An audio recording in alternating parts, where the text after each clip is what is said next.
présider, pour accueillir notre invité, qui est Alain Pascal, que je vais vous présenter dans quelques secondes.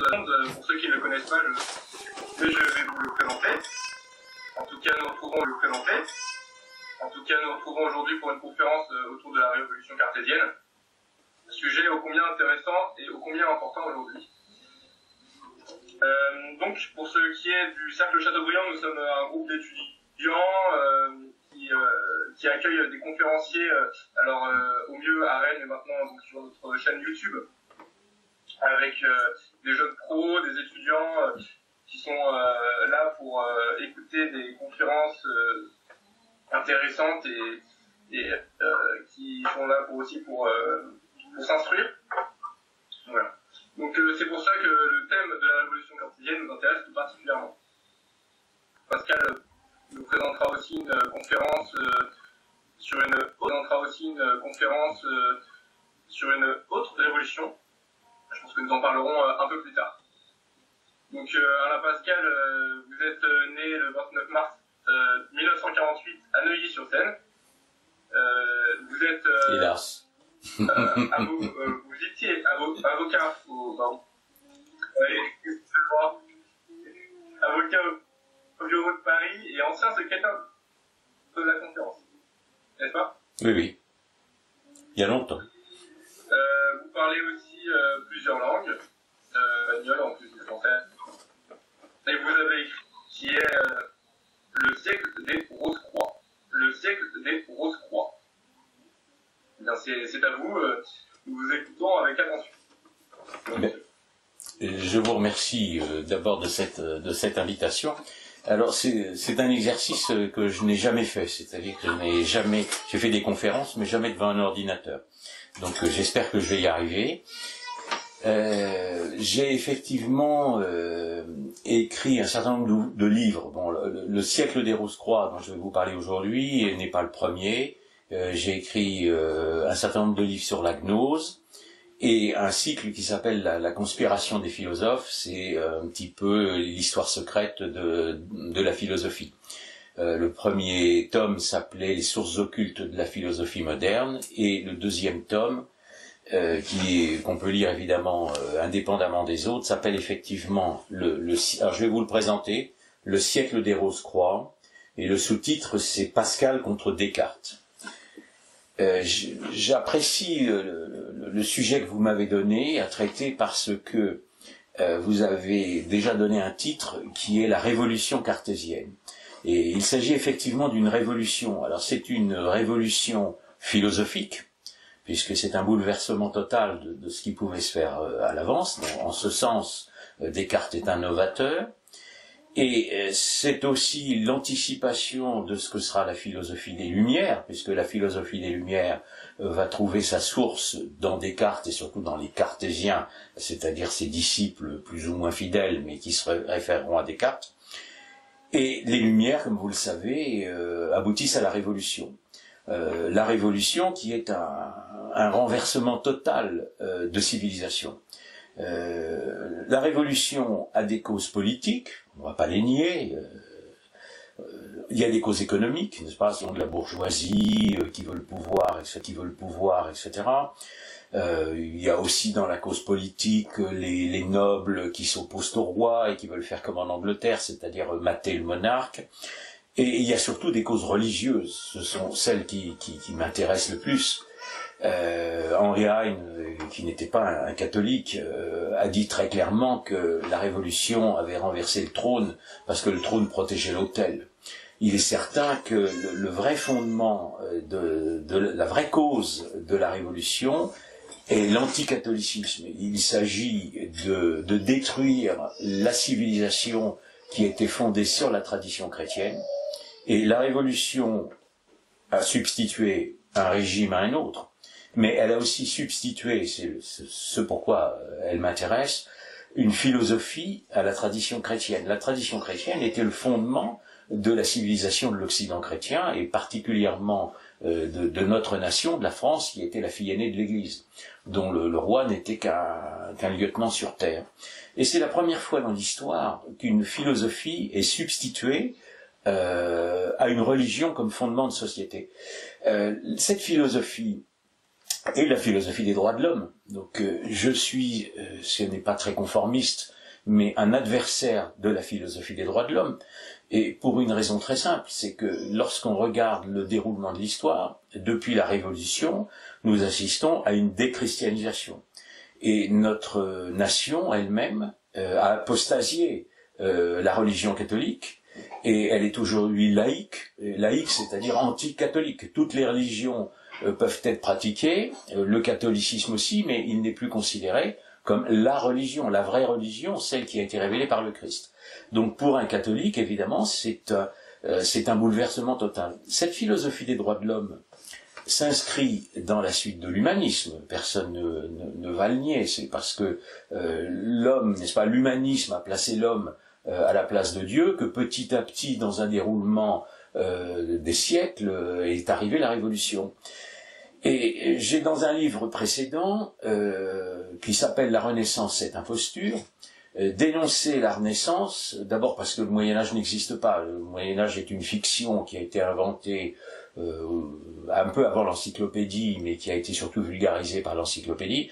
Il a été considéré, on voulait, des initiés, appelons-le par leur nom, voulaient qu'une période qui ait été chrétienne, comme l'a été le pseudo-Moyen-Âge, ait été obscure, et la Renaissance aurait été lumineuse en ce qu'elle aurait fait revenir une lumière qui n'est d'ailleurs pas celle de l'Antiquité, puisque la Renaissance n'a pas fait revenir la culture grecque, contrairement à ce qui est enseigné, mais la culture qu'on appelle hellénistique, c'est-à-dire celle d'Alexandrie. Alors, je voudrais tout de suite préciser que tout ce qui est enseigné aujourd'hui dans les universités françaises est un tissu de mensonges. Donc je suis désolé de dire ça. Alors, il y a des parts de vérité, bien entendu, parce que les pires menteurs, ce sont ceux qui donnent quelques vérités, puis qui ensuite insinuent des mensonges. Il n'y a pas de Renaissance. Ça concerne Descartes. Ça concerne Descartes parce que la Renaissance est une imposture, d'abord en ce qu'elle serait nouvelle, puisque en fait ses sources sont la gnose et la Kabbale, et ensuite parce que Descartes est officiellement un héritier de la Renaissance. C'est parce qu'il y a eu Erasme que plus tard il peut y avoir Descartes. Erasme a écrit l'éloge de la folie, et il n'a pas écrit l'éloge de la raison. Ça n'est pas la même chose. Et Descartes, lui, que l'on considère comme rationaliste, a en fait perdu la raison, parce que la raison avait été exprimée par ceux que l'on appelle les scolastiques chrétiens, pendant ce pseudo-Moyen-Âge, notamment au XIIIe siècle, avec bien entendu saint Thomas. Donc, en fait, la raison était l'accord de la foi et de la philosophie. La foi était confortée par la philosophie chrétienne. Or, la philosophie moderne, à partir de Descartes, est très clairement une anti-scolastique.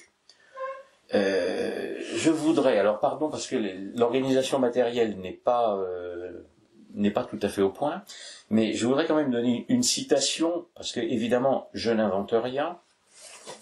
Si je la retrouve, pardonnez-moi, voilà. C'est le Père Tonard. Le Père Tonard qui a été longtemps enseigné dans les séminaires. Il écrit « L'époque moderne, quant à l'esprit de la philosophie, se distingue nettement de l'époque chrétienne, au point d'en être comme l'antithèse. On peut la caractériser d'un mot, et il écrit lui dans son ouvrage en majuscule, « Révolution anti-scolastique ».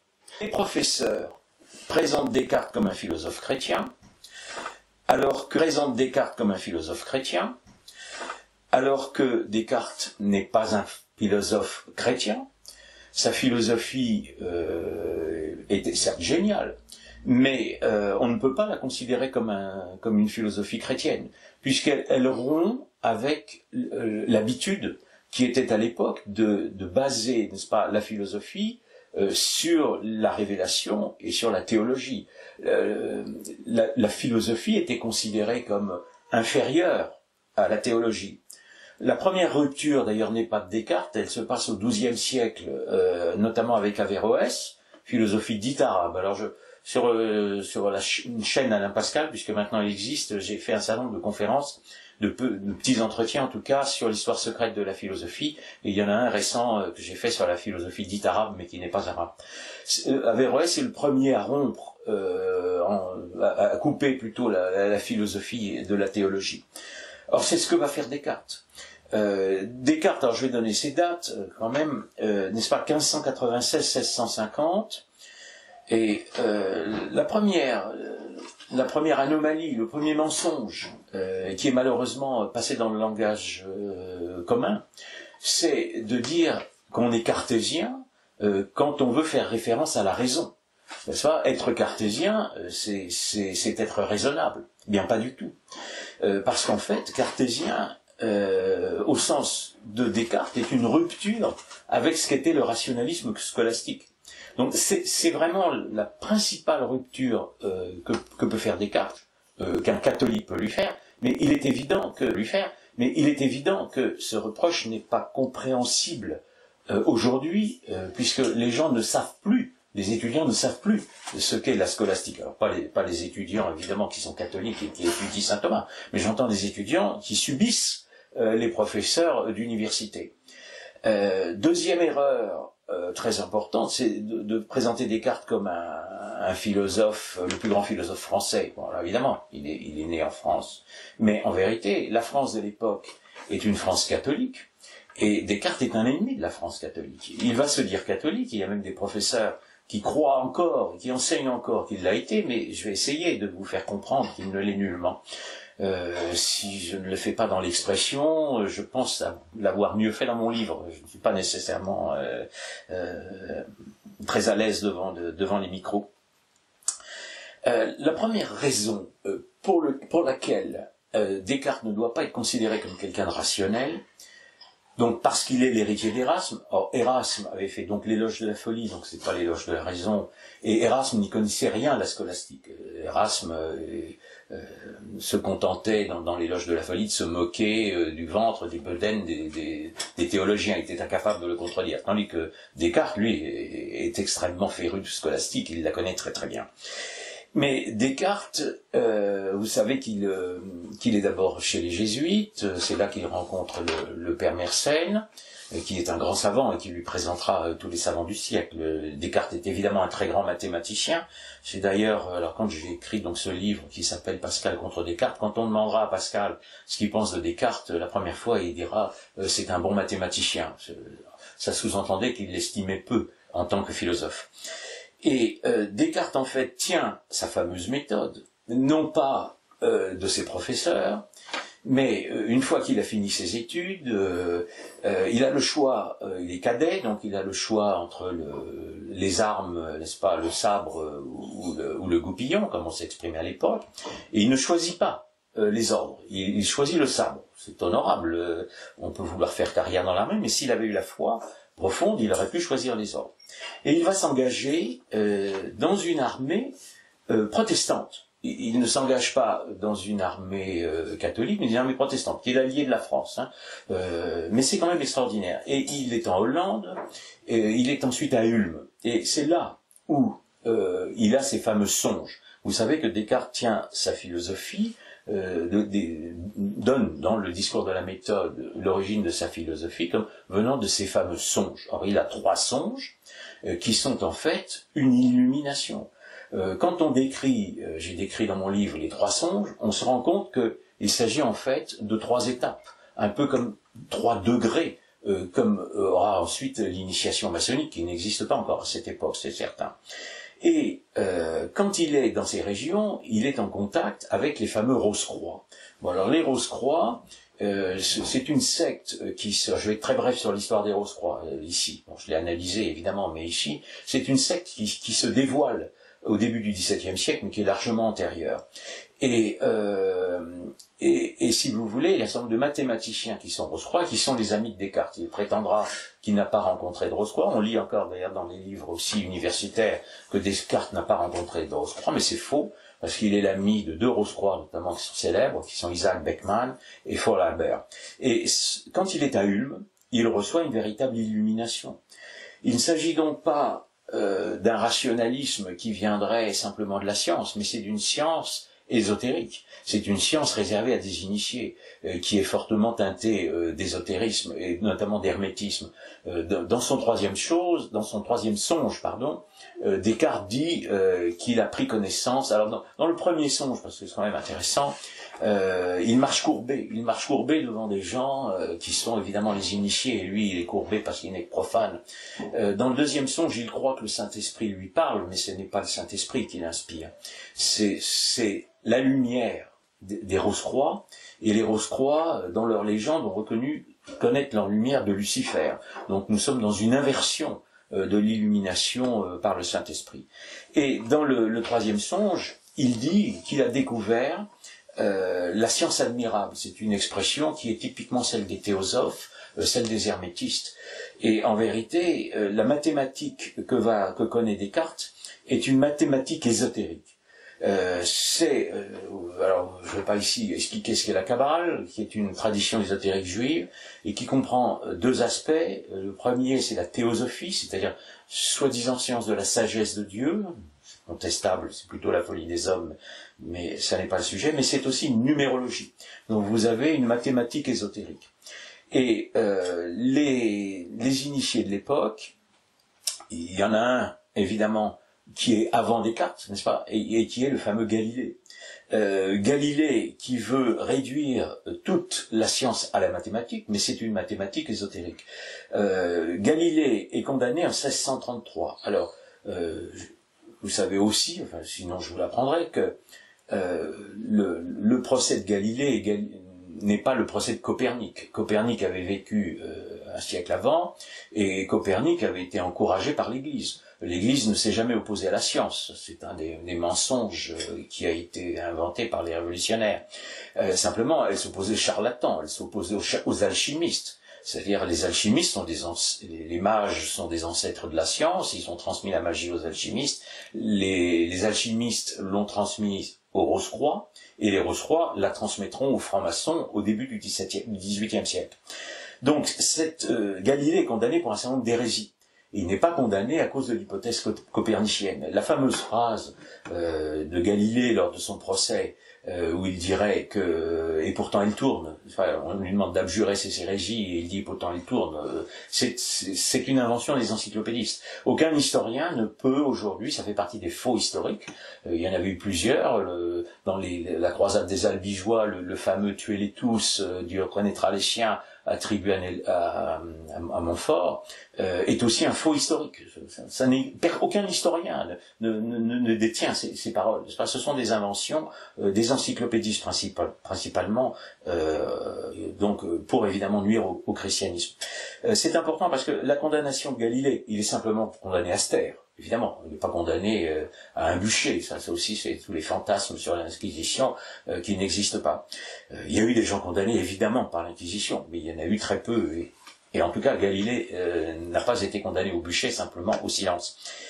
Et il est de 1633. Or, Descartes va écrire son discours, le premier texte qui va le faire connaître, qui est le discours de la méthode, en 1637.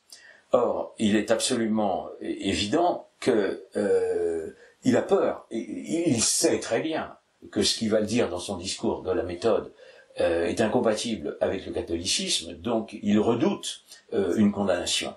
Et il va donc prétendre toujours être catholique, et c'est pourquoi, alors que je vais essayer de vous démontrer que sa philosophie ne peut pas l'être, et c'est pourquoi on va l'appeler, ça sera au début du XXe siècle, un professeur d'université va écrire un livre, le professeur Leroy, qui était au demeurant un franc-maçon, je crois, enfin, et voilà le prétend en tout cas, va écrire un livre sur Descartes qui s'appelle Le philosophe au masque. Descartes lui-même, quand il rentrera en France en 1623 et qu'on l'accusera d'être Rose-Croix, et il dira non, je ne le suis pas. Et ensuite, il adoptera pour devise, n'est-ce pas, le fameux « j'avance masqué ». Descartes n'a jamais donné le fond de sa pensée. Il a dit qu'il tenait sa mathématique, qui est d'ailleurs le mécanisme, n'est-ce pas, qu'il la tenait de son illumination, de ses songes de Hulme en 1619, mais il n'a jamais donné la source de sa philosophie. Il est officiellement l'héritier d'Erasme, et moi j'ai exploré une autre hypothèse, qu'il soit aussi l'héritier d'un théosophe qui s'appelle Jacob Böhm, théosophe qui vit 20 ans avant Descartes, et auquel Hegel, par exemple, dira devoir plus qu'à Descartes. Secret de la vie de Descartes qui n'a pas dit tout ce qu'il pensait, qui n'a pas dit tout ce qu'il pensait.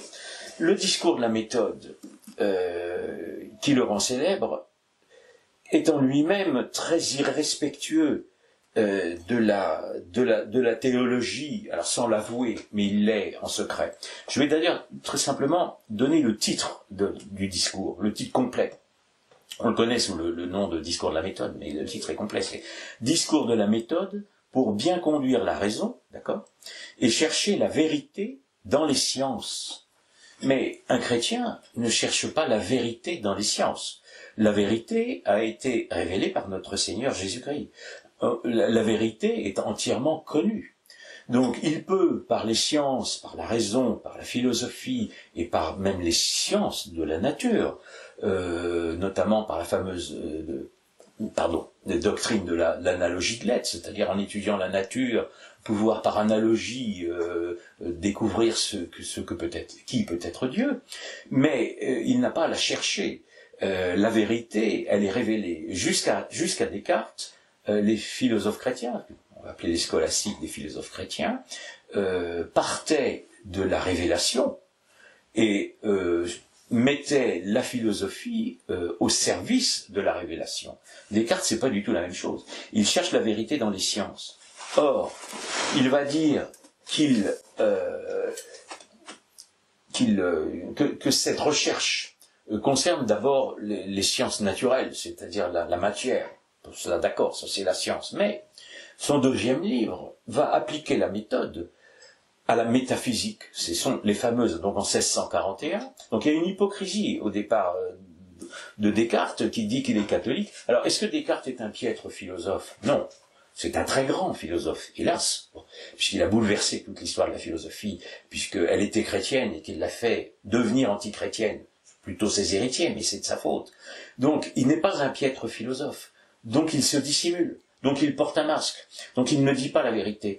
Et quand on est en 1641, son deuxième grand ouvrage, qui sont les méditations métaphysiques, tout est déjà dans le titre. Métaphysique, c'est-à-dire au-delà de la physique. Donc la méthode n'est pas appliquée uniquement à la physique, à la connaissance de la nature. La mathématique peut évidemment, comme le disait aussi Galilée, servir à la connaissance de la nature. Nous sommes bien d'accord, ce sont dans les phénomènes d'abstraction. Mais si on l'applique à la métaphysique,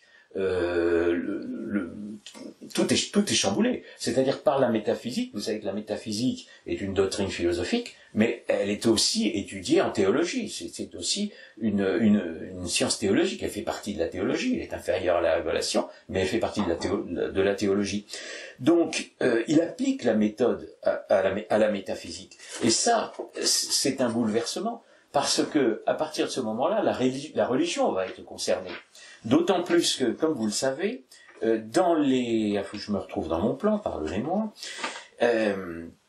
dans les méditations métaphysiques, oui, Descartes va prôner le doute. Donc, si l'on doute, c'est que l'on va aussi douter de la vérité révélée.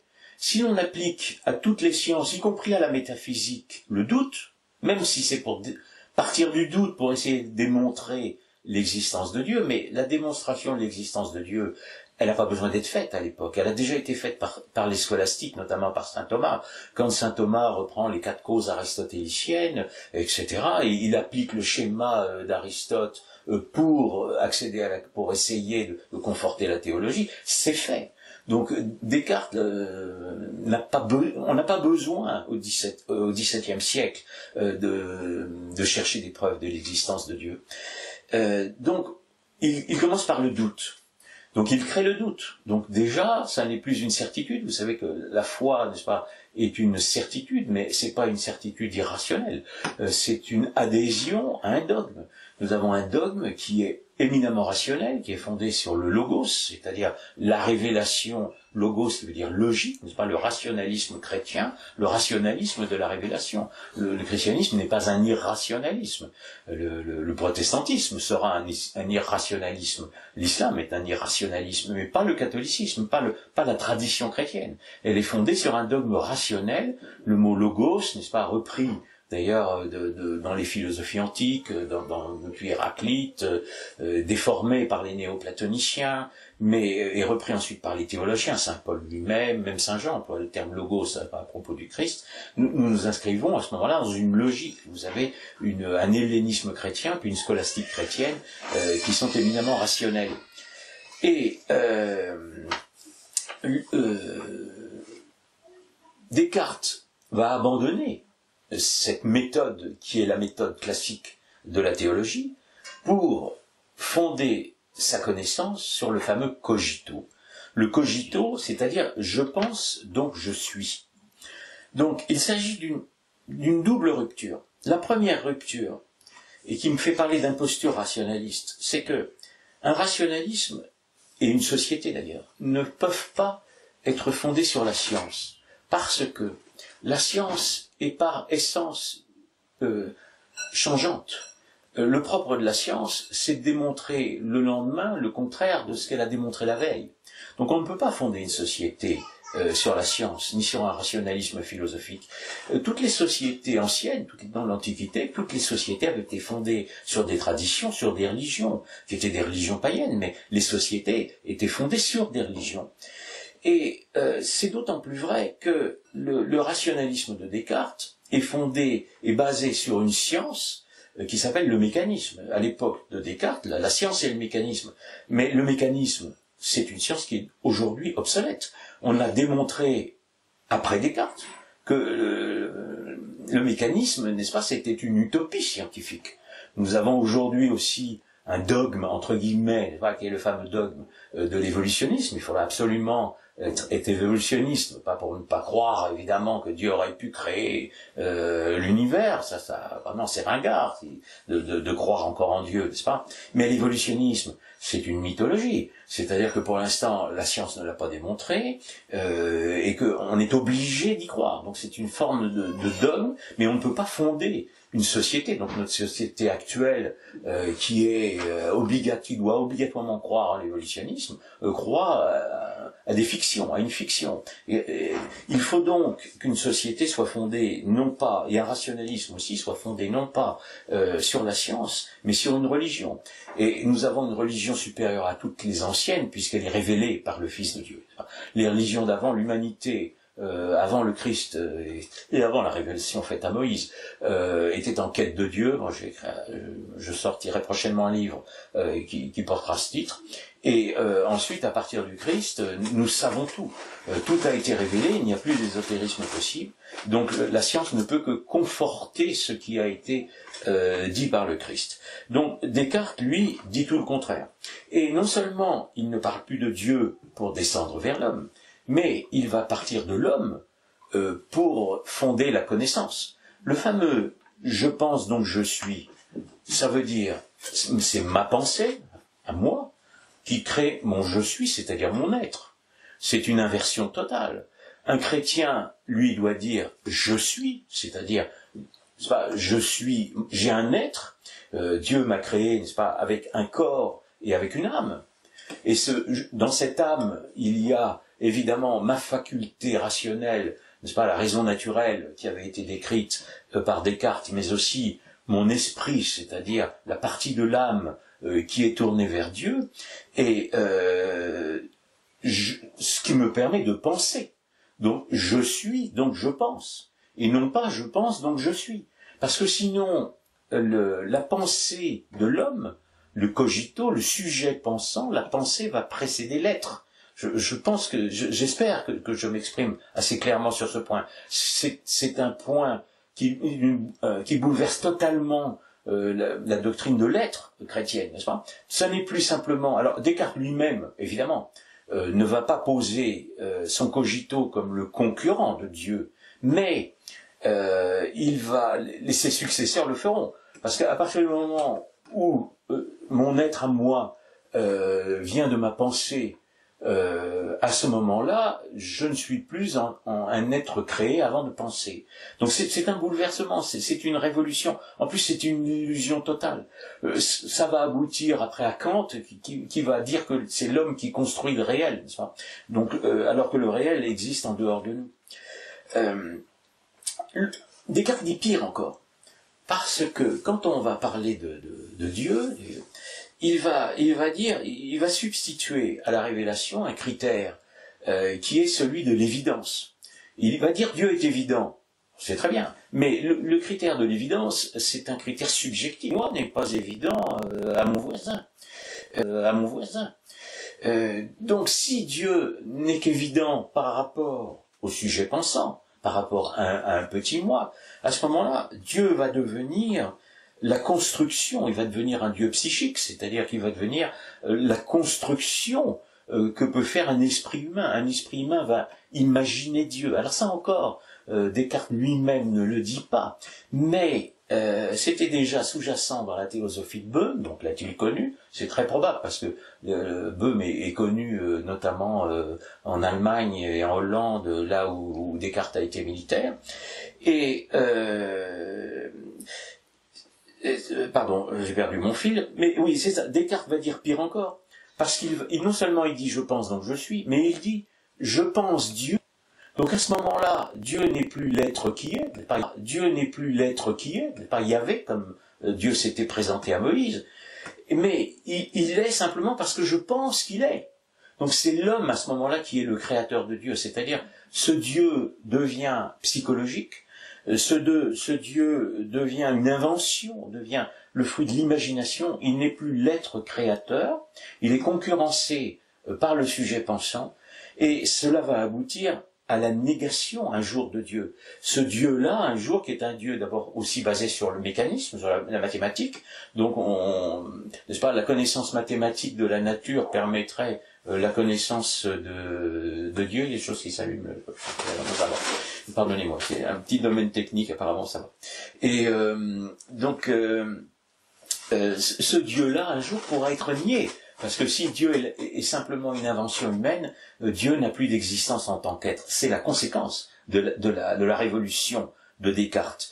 Et d'ailleurs, si j'ai écrit aussi ce livre qui s'appelle donc Pascal contre Descartes, c'est parce que Pascal est le premier à avoir, quand on lui a demandé ensuite son avis sur la philosophie de Descartes, il a dit c'est à la fois inutile et incertain. Inutile, puisque les scolastiques avaient déjà démontré l'existence de Dieu, et incertain, parce que ça n'est pas scientifique. Et la preuve est très simple, c'est que dans le fameux discours de la naissance, de la méthode, quand Descartes, on lui demande, donc il affirme tout de suite, n'est-ce pas, les fameuses idées claires, n'est-ce pas, quelle est la source des fameuses idées claires? Il dit, les idées claires et distinctes sont évidentes à la raison. Les idées claires, d'abord, que sont les idées claires? Probablement, dans son langage, ce sont celles qui tient d'une illumination. La lumière, n'est-ce pas, la clarté, n'est pas, le dogme chrétien serait obscur, et la lumière est celle évidemment des initiés, des illuminés, et elles sont évidentes à la raison. Non. Nous pouvons avoir beaucoup d'idées et beaucoup d'idées fausses. Nous avons aujourd'hui la preuve où les idées fausses sont répandues du matin jusqu'au soir et rabâchées à répéter au point que les gens finissent par les croire vraies alors qu'elles sont toujours fausses. Donc ce critère de l'évidence est un critère purement subjectif, donc qui n'a aucun fondement rationnel. Ça n'est pas une méthode. Donc Pascal est le premier à avoir, il n'a pas contredit, il n'avait pas la culture philosophique pour contredire Descartes, mais à se méfier. Et il a tout de suite dit, mais si on continue dans cette voie, on va arriver au naturalisme, et on va surtout arriver à l'athéisme. Alors, un seul mot sur le XVIIe siècle, bon, qui est le siècle de Descartes, parce que là, il a fait cette révolution philosophique, mais en vérité, le grand siècle français, c'est le siècle de Pascal, et j'ai bien envie de dire vice Pascal. Bon, le grand Blaise, évidemment. Voilà. Donc, Descartes, en fait, inverse, n'est-ce pas, la démarche des scolastiques, ce qui aboutit à une perte de raison, non pas à une accession à la raison, mais à une perte de rationnel. Le langage de la philosophie actuelle, le langage universitaire, est une inversion du langage scolastique. Ce que le langage moderne appelle rationnel est le contraire du rationnel scolastique. Il est important de le savoir parce que vous savez que le rationalisme scolastique était lié à ce qu'on appelle le réalisme, c'est-à-dire que la nature est un donné à notre connaissance, n'est-ce pas? Dieu a créé la nature qui est donc non pas, elle n'existe pas parce que nous la connaissons, mais nous pouvons la connaître parce qu'elle existe. C'est pas du tout la même démarche. Et Descartes inverse totalement cette démarche qui est une vraie démarche scientifique. Et il y a une autre preuve de son irrationalisme et de cette utopie qu'est le rationalisme moderne, c'est justement la première phrase du discours. Alors la première phrase du discours, c'est « Le bon sens est la chose la mieux partagée, du monde la mieux partagée ». Alors je crois que nous avons, nous, aujourd'hui, la preuve. Je ne parle pas de la gestion de notre virus par les marionnettes, n'est-ce pas? Nous avons la preuve que le bon sens n'est pas du tout la chose la mieux partagée, mais en fait nous sommes dirigés par des fous et des incompétents. Donc nous avons la preuve sous les yeux que le bon sens est la chose la moins bien partagée du monde, particulièrement chez nos dirigeants. Nous avons donc une imposture culturelle qui est celle de la philosophie moderne et celle des obligations universitaires, mais il y a aussi une imposture politique, évidemment. Malheureusement, la Révolution a renversé la légitimité politique que le roi tenait de Dieu pour la faire venir des hommes, et pas simplement des hommes, malheureusement des initiés, des illuminés, c'est-à-dire des fous, des gens qui ont fait l'éloge de la folie. Et le gauchisme aujourd'hui est une doctrine de fou qui est imposée malheureusement à la France. Bon, excusez-moi, mais je veux quand même dire que la philosophie reste d'actualité. Quelques lignes plus tard, donc évidemment, le bon sens, par bon sens, Descartes entend raison, n'est pas du tout la chose la mieux partagée du monde. Il n'y a pas d'égalitarisme de la raison, il y a des gens très intelligents, il y a des gens qui ont du bon sens et qui n'ont d'ailleurs aucune connaissance, mais il y a des gens très savants qui n'ont aucun bon sens. La deuxième phrase à relever, c'est « ce qu'on nomme le bon sens ou la raison », il le dit lui-même, est naturellement égal en tous les hommes. C'est une pure utopie. Ça permettra évidemment ensuite un égalitarisme politique. Si tous les hommes sont également intelligents, ils sont aussi raisonnables, et évidemment, il n'y a plus aucune hiérarchie. C'est-à-dire qu'à ce moment-là, la société va passer d'une construction verticale, c'est-à-dire de ce que l'on appelle en droit constitutionnel l'institutionnel.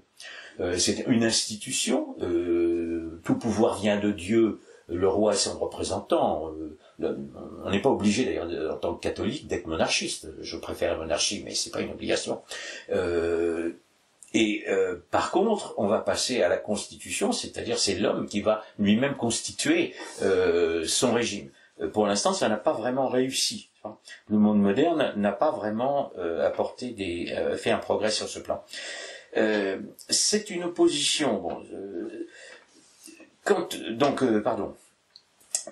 donc cet idéalisme est une pure utopie et c'est prouvé encore par un autre fait, c'est que Descartes va rejeter en vérité la méthode scientifique, ça on ne l'enseigne pas, c'est qu'il va dire que les fameuses idées claires, elles ne résultent pas d'une étude de l'objet, ni d'une expérience sur l'objet. Les idées claires nous sont innées. Dieu les aurait déposées en nous. Alors, à mon avis, c'est une forme de récupération de la théologie, en disant, comme l'homme a pris la place de Dieu, n'est-ce pas? Alors, pour justifier ce cogito, finalement, ça serait Dieu, n'est-ce pas, qui aurait déposé en nous des idées. Mais Dieu nous a évidemment dotés d'une âme et donc d'une faculté de penser, mais les idées, elles ne sont pas déposées en nous. Dans la méthode thomiste, n'est-ce pas, le critère de l'évidence est retenu. Mais pour saint Thomas, l'évidence est postérieure à la connaissance de l'objet par nos sens. La première connaissance que nous avons, évidemment, est celle par les sens. Nous connaissons l'objet par les sens. Et ensuite, cet objet devient évident à notre pensée, et à ce moment-là, nous avons notre faculté abstractive, notre phénomène, n'est-ce pas, que l'on appelle d'intellection, qui nous permet de connaître l'objet, d'étudier la science, de porter des jugements. Bon. Et nous devons évidemment, avant de croire avoir inventé quelque chose, parce que personne n'a jamais rien inventé, confronter ce que nous croyons avoir découvert, cette grande idée nouvelle que nous croyons avoir, avec la révélation, c'est-à-dire avec le dogme. Nous ne pouvons pas découvrir quelque chose contre le dogme. Ça serait contraire à l'ordre naturel. Dieu a créé une nature parfaite, n'est-ce pas, avec un équilibre, avec des lois. Donc si notre science veut contredire ces lois, c'est que nous sommes dans l'erreur. Nous en avons là aussi un exemple très simple. J'avais fait une conférence qui s'appelait de Descartes à la théorie du genre, n'est-ce pas? C'est-à-dire, si on peut choisir tout ce qu'on est, il y a un moment, on va choisir qui on est, quel genre on a. Non, voilà. Nous avons un corps avec avec son sexe, puisque chacun a un sexe, hein, mais le corps est aussi le véhicule de notre âme. Donc nous n'avons pas à mépriser notre corps. C'est d'ailleurs encore, voilà, une différence fondamentale entre Descartes et la théologie chrétienne. C'est que vous savez que ce que l'on appelle le dualisme cartésien, c'est une antinomie entre le corps et l'âme. Mais dans le christianisme, le corps et l'âme ne sont pas adversaires.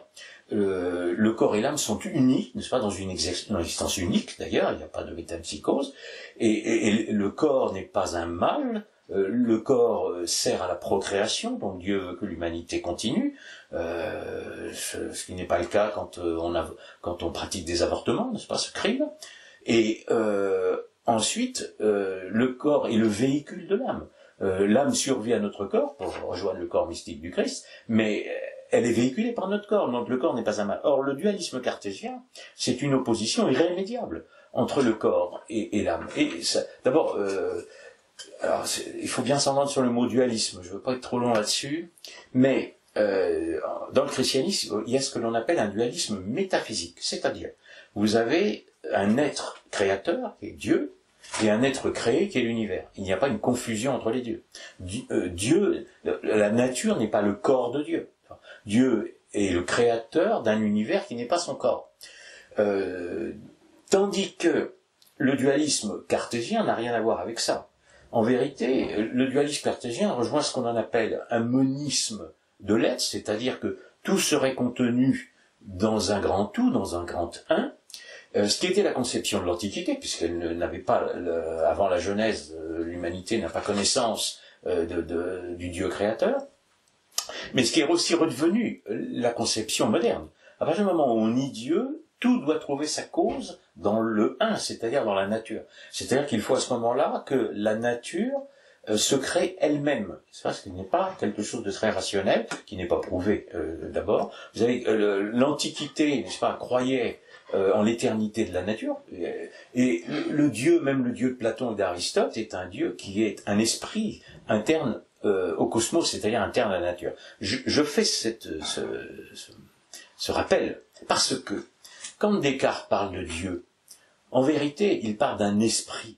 Il parle d'un esprit qui est devenu cosmique, puisque l'homme est le sujet pensant, donc l'homme devient, même si Dieu a posé les idées innées en lui, l'homme devient ce que l'on appelle un microcosme du macrocosme. L'homme lui-même devient une parcelle divine. C'était d'ailleurs, c'est la suite de l'hérésie humaniste. Erasme connaissait l'hermétisme, c'est pas l'homme qui est un microcosme du macrocosme, donc qui est divin, puisque la nature entière est divine et l'homme est divin à l'intérieur de cette nature.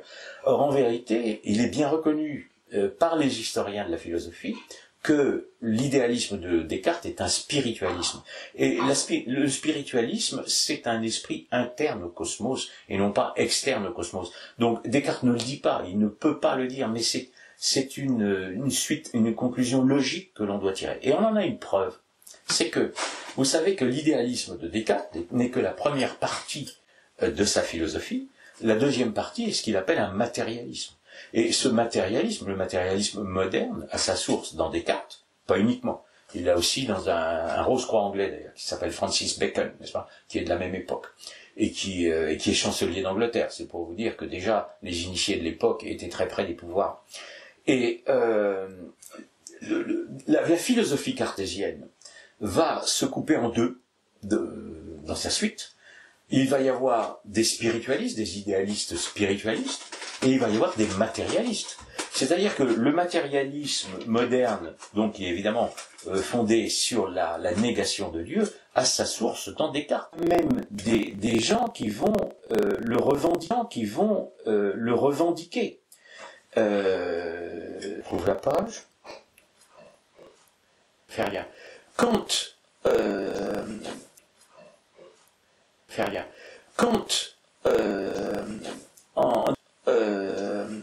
en 1937, Descartes a été contesté par un certain nombre de philosophes, et Descartes, à ce moment-là, a été défendu par qui?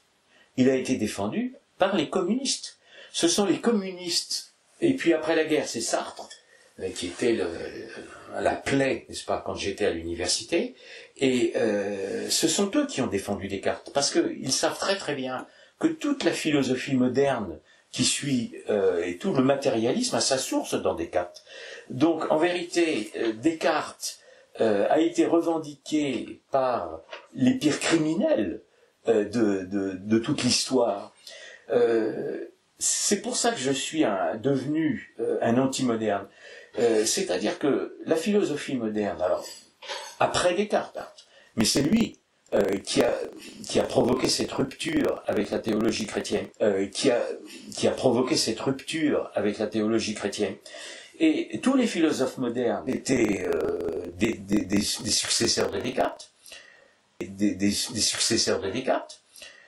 Et c'est d'ailleurs ce qui m'a fait prendre conscience, sans doute, de la grandeur de la scolastique, parce que nous assistons, le monde moderne, n'est-ce pas, c'est un terrible échec, j'insiste dans tous mes livres, le monde moderne est celui où l'homme a le plus tué l'homme que jamais, n'est-ce pas, les massacres de la Révolution, les massacres, évidemment, les génocides perpétrés par les communistes, n'est-ce pas, le XXe siècle a vu environ 200 millions de morts innocents. Donc il s'agit d'un véritable sacrificiel, donc retour évidemment à un culte du cosmos.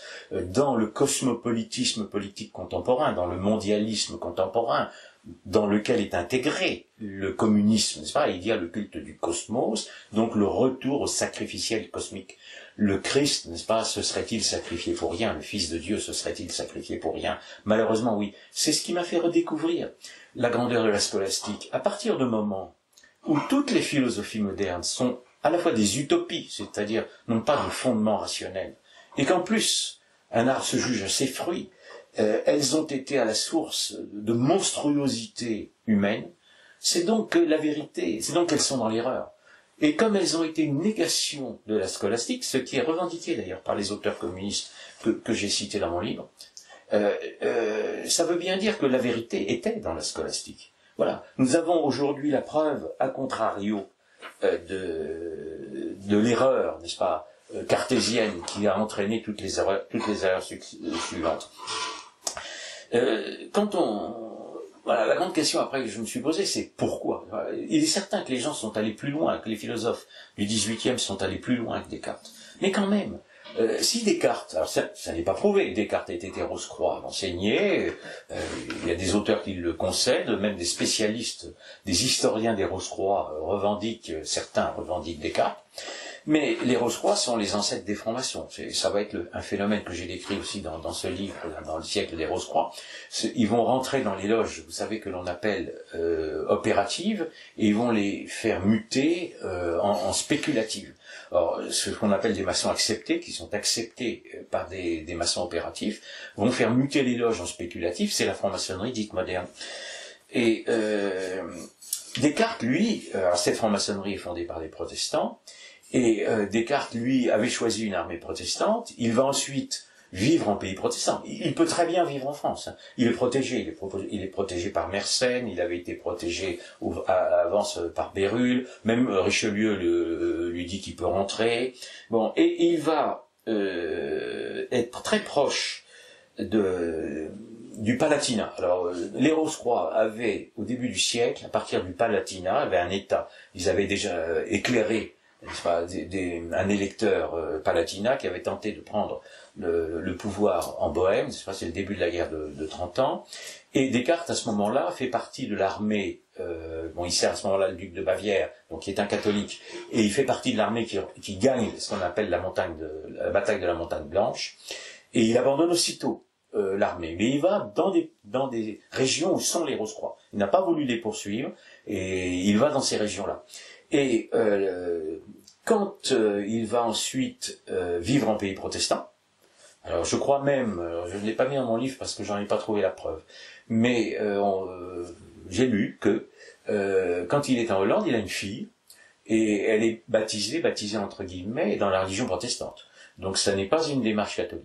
Et quand on dit que Descartes est catholique, alors il y a encore des gens qui le prétendent, je la scolastique, mais pour leur tourner en son contraire. Alors moi je dis, mais on est en son contraire. Alors moi je dis, mais pourquoi à ce moment-là, l'Église a-t-elle mis l'œuvre de Descartes à l'index en 1663? Parce que Descartes est mort en 1650, mais l'œuvre de Descartes a été mise à l'index. Donc si l'Église a mis l'œuvre de Descartes à l'index, c'est parce que cette œuvre est hérétique, c'est parce qu'elle n'est pas catholique.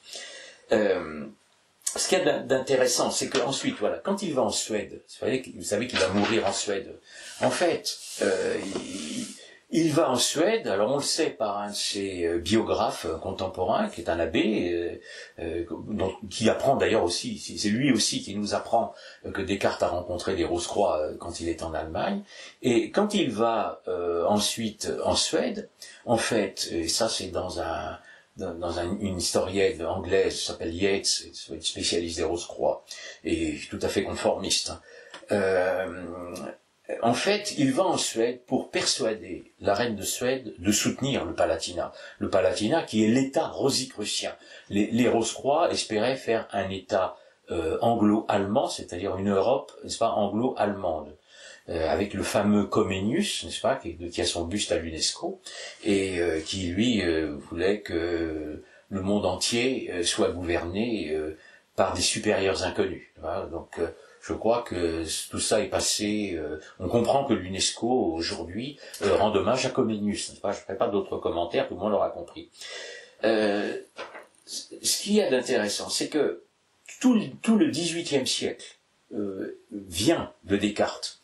Et Pascal, toujours Pascal, lui a l'horreur préventive du XVIIIe siècle. Pascal est l'anti-Montaigne, on l'oublie souvent, il critique Montaigne, il a été influencé par Montaigne, hein, Pascal a commis des erreurs. Mais les provinciales ont été mises à l'index, mais pas les pensées, parce que les pensées, même si elles font privilégier le cœur, n'est-ce pas, ne sont pas contraires, n'est-ce pas, à la théologie catholique, elles n'ont jamais été mises à l'index. Pascal a l'horreur, donc il est anti-Montaigne, donc anti-humaniste, au sens où l'humaniste prendrait la place de Dieu.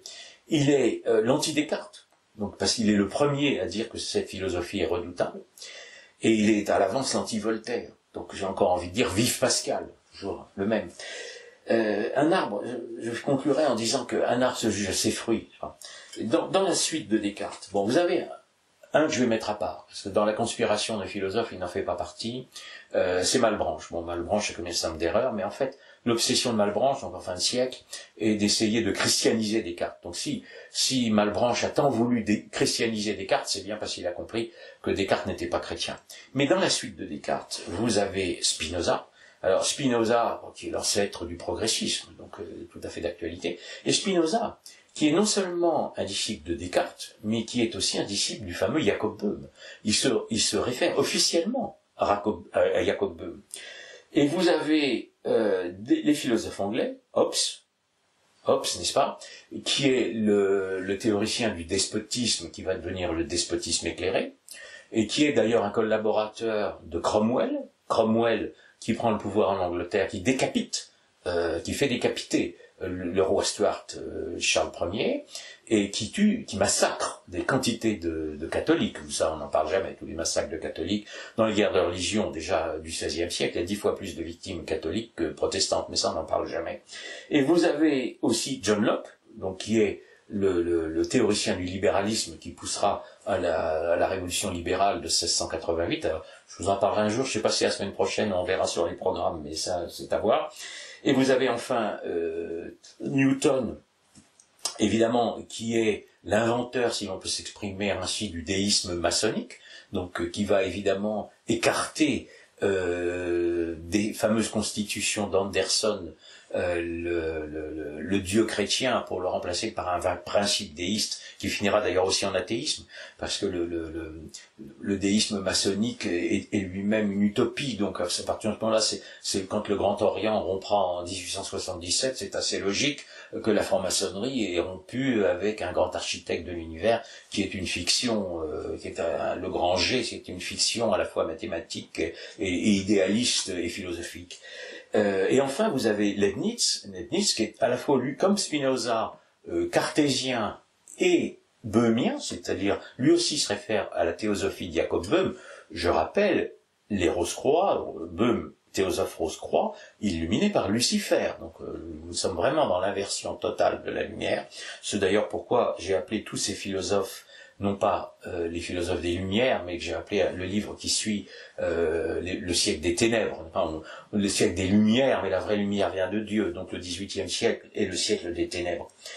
Et Leibniz, lui, est à l'origine de l'œcuménisme contemporain, qui a pénétré dans l'Église. Leibniz, lui aussi, servant la cause protestante, et bon, il a cherché par sa monadologie à réconcilier les philosophies, mais enfin, il n'y est pas arrivé. Bon, c'est une utopie. Mais nous rejoignons l'actualité. C'est-à-dire que les Lumières, donc philosophes des ténèbres, vont aboutir à cause d'un complot maçonnique. C'est pour ça que j'appelle la Révolution française, qui va s'appeler une révolution des Illuminés, mais qui est une révolution maçonnique, vont provoquer la révolution qui est antichrétienne. Elle commence d'ailleurs immédiatement par s'accaparer les biens de l'Église et par la constitution civile, puis par tuer les catholiques et les prêtres. N'oublions pas qu'il y a 500 000 Français qui sont morts pendant la Révolution, mais évidemment en Vendée où il y a à peu près 200 000 morts, je crois, de mémoire, et ce ne sont pas que des nobles ni des curés, hein. Il y a aussi des ouvriers, des artisans, des gens du peuple, des enfants.